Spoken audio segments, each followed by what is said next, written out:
Hi hello കൂട്ടുകാരെ, എല്ലാ കൂട്ടുകാർക്കും സ്വാതന്ത്ര്യം ട്യൂബിൻ്റെ നാളത്തെ പ്രൊമോ റിവ്യൂയിലേക്ക് സ്വാഗതം. ശ്രീദേവിയാണെങ്കിൽ അമ്മയ്ക്ക് കോൾ ചെയ്യുന്ന സമയത്ത് അമ്മ പറയുകയാണ് ശ്രീദേവിയോട്, മോളെ, ആരും പോകുന്നത് കാണുമ്പോഴേ ആനന്ദിനും പുറത്ത് കറങ്ങാനൊക്കെ പോകാനൊക്കെ തോന്നും. ഈ ഒരു കാര്യം മനസ്സിലാക്കിക്കോ, എപ്പോഴും ഭർത്താക്കന്മാരുടെ കടിഞ്ഞാൻ ഭാര്യമാരുടെ കയ്യിൽ തന്നെ വേണം, അത് നീ മറക്കണ്ടെന്ന് പറയുകയാണ് ശ്രീദേവിയോട് അമ്മ.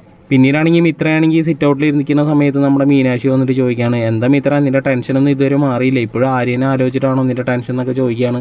അപ്പോൾ മിത്രയാണെങ്കിൽ പറയുകയാണ്, ആര്യൻ്റെ ഒരു ജോലിയും അതിൻ്റെ പിറകെയുള്ള ഓട്ടമൊക്കെ ഒന്ന് അവസാനിപ്പിച്ചാൽ കുറേയൊക്കെ നന്നായിരുന്നെന്ന് നമ്മുടെ മീനാക്ഷിയോട് മിത്ര പറയുകയാണ്.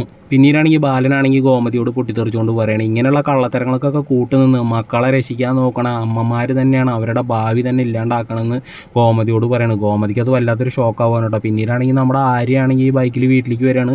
അപ്പോൾ നമ്മുടെ മിത്രാണെങ്കിൽ ഓടിപ്പടഞ്ഞ് അങ്ങോട്ട് പോകുന്നുണ്ട്. ഇനിയിപ്പോൾ ആര്യടുത്ത് ഈ കാര്യങ്ങളൊക്കെ നടന്നത് പറയുമോ എന്നറിയില്ല. അപ്പോൾ എല്ലാവർക്കും ഈ ഒരു പ്രൊമോ റിവ്യൂ ഇഷ്ടമായിട്ടുണ്ടെങ്കിൽ എല്ലാവരും ഒന്ന് ലൈക്ക് അടിച്ചും സബ്സ്ക്രൈബ് ചെയ്യുന്നൊന്ന് സപ്പോർട്ട് ചെയ്യണേ.